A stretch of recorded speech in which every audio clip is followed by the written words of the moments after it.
बांटते थे, कोई श्रीफल, कोई केला, कोई सेव, कोई कटोरी, कोई कुछ, जैसा भी जिसकी शक्ति सामर्थ्य रहती थी।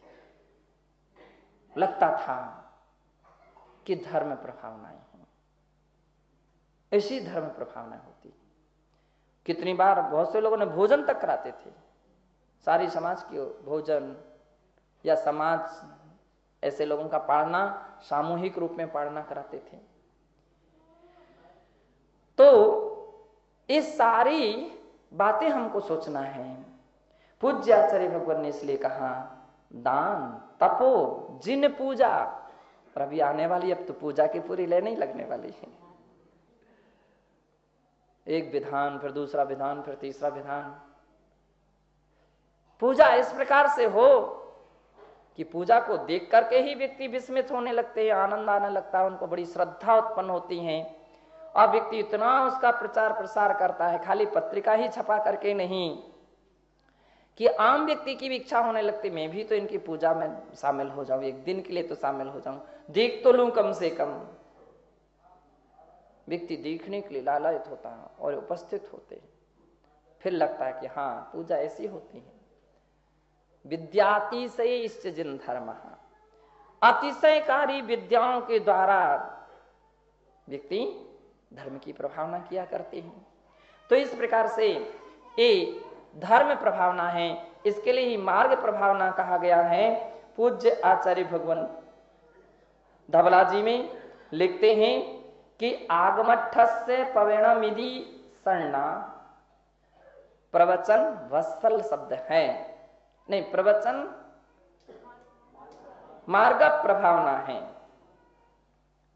और मार्ग प्रभावना का दूसरा नाम धवला जी में प्रवचन प्रभावना कहा है। क्या शब्द दिया है? प्रवचन प्रभावना। तीन नाम हो गए, मार्ग प्रभावना, धर्म प्रभावना, प्रवचन प्रभावना। और प्रवचन प्रभावना के विषय में कहते हैं आगमठस पवेणम विधि सन्ना।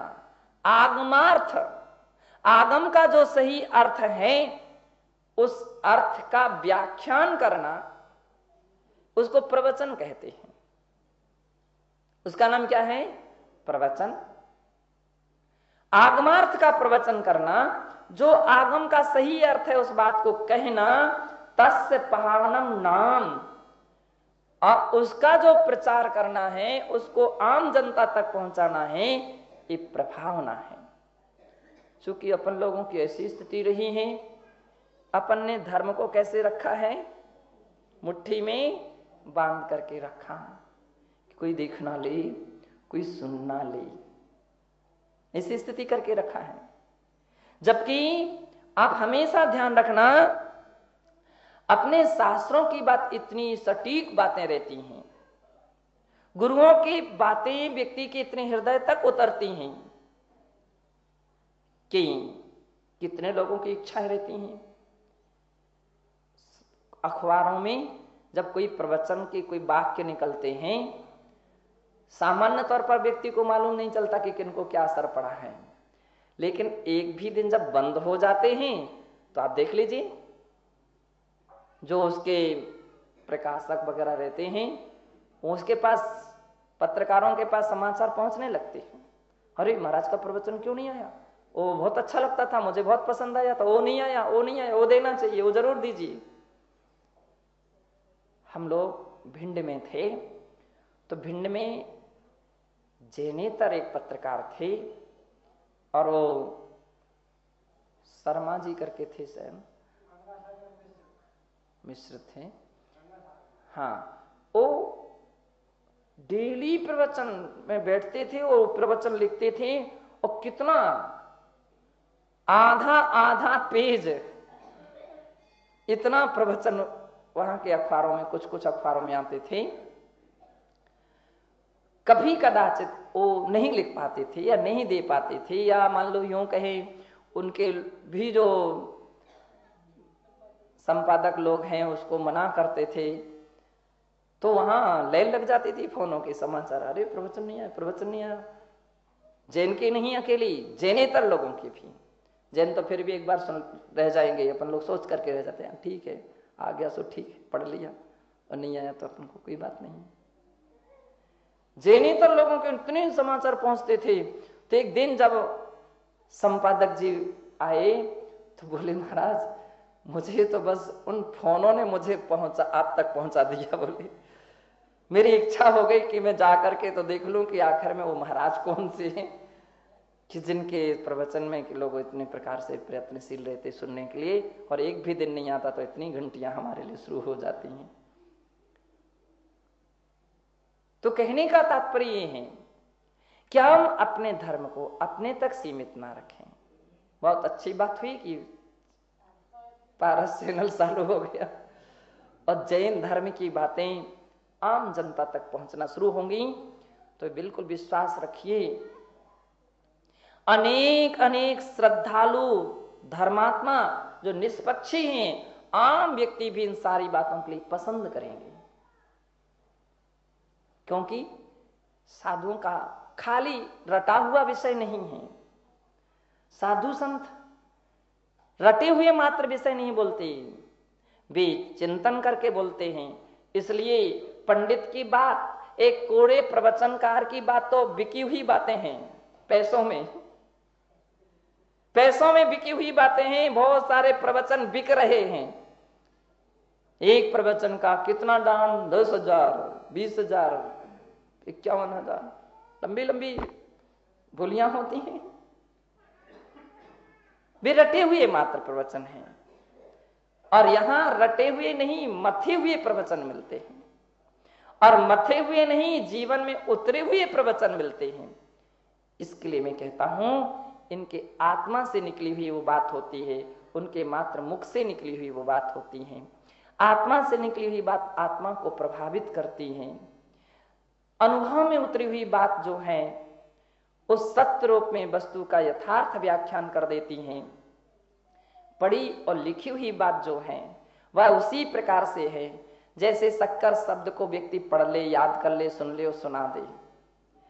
शब्द अकेले से स्वाद नहीं आता है, शक्कर के शब्द अकेले से स्वाद नहीं आता है, जब तक उसे अनुभव में ना उतारा जाए। और जब अनुभव में उतार करके बात कही जाती है तो प्रामाणिक होती है, सत्य होती है और व्यक्ति को प्रभावित कर देती हैं। इसलिए बहुत अच्छी बात है कि हम संतों के प्रवचनों को मुट्ठी में ना रखें। बहुत सारे लोग सुनना चाहते हैं, और तो क्या, कई जगह के मेरे ऐसे अनुभव हैं। रास्ते में जब विहार करते हैं, मंदिर के अंदर में भी प्रवचन होते तो भी व्यक्ति दुकान पर, बाहर बाजार में अपनी अपनी दुकानों पर बैठ जाते हो, आम व्यक्ति बैठ जाते हैं, नहीं आ पाते अंदर संकोच के कारण या किसी भी समस्याओं के कारण से। और आते भी हैं तो आप लोग रोकते तो नहीं है यद्यपि कोई, लेकिन रोकने वाले भी हो जाते हैं कभी, अंदर नहीं बैठो, कौन आप व्यक्ति है, कैसा है कैसा नहीं है, रोकने वाले रोक भी देते हैं। तो बहुत सारे श्रद्धालु अपनी श्रद्धा से अपने अपने स्थान पर बैठ करके सुनते। भिंड का जब हमारा चातुर्मास था तो 40 बिजली खंभे जो है ना, 40 खंभों पर माइक लगे हुए थे, 4 महीने के लिए फिक्स थे। तो जिस दिन मान लीजिए लाइट नहीं रहती थी या वो खराबी उसमें आ जाती थी, तब मालूम चलता था कि कितने लोग सुनते हैं। पूरी चर्चा बाजार में शुरू हो जाती थी, आज प्रवचन नहीं हुआ, आज प्रवचन नहीं हुआ, क्यों, आज क्या बात है, आज प्रवचन क्यों नहीं हुआ, महाराज का स्वास्थ्य ठीक नहीं है क्या, बिजली की खराबी थी क्या। तुरंत वो चर्चा और घूमते घामते हमारे तक सुनाई पड़ती थी, आती थी। दिन भर के समाचार, रात्रि की बैयावर्ती के समय तो सब मिल ही जाते हैं कि कब क्या, कहां, कैसा क्या हुआ।